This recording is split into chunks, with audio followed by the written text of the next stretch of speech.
सर्वात जास्त green cover कुठे असेल तर ते माझ्या मतदारसंघात आहे किंवा माझ्या जिल्ह्यात आहे। सर्वात जास्त ग्रीन कव्हर म्हणतोय मी, सर्वात जास्त ग्रीन कव्हर माझ्याकडे असून सुद्धा सर्वात जास्त लाकूड तोड हे माझ्याच जिल्ह्यात होते, बाजूच्या रत्नागिरी जिल्ह्यात होते।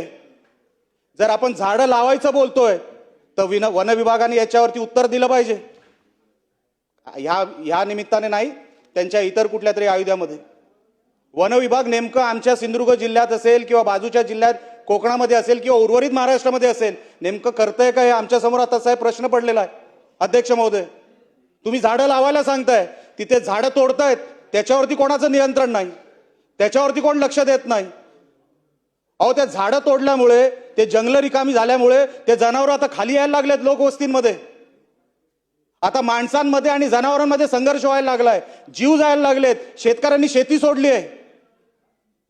तुम्ही आताही कोकणाच्या कुठल्याही शेतकऱ्याला जाऊन विचारा, काय रे बाबा शेती करशील का? नको बाबा, आम्हाला ते नको, पहिला जनावरांना सांभाळा।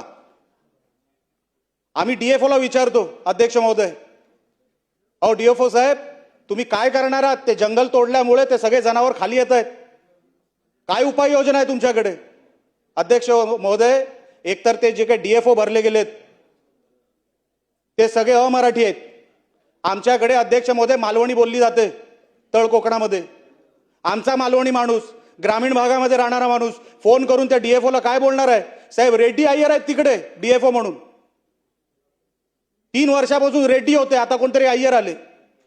माझा कुठल्याही भाषेवरती काही आक्षेप नाहीये किंवा कोण कुठल्या राज्यामधून आला त्याच्याबद्दल आक्षेप नाहीये,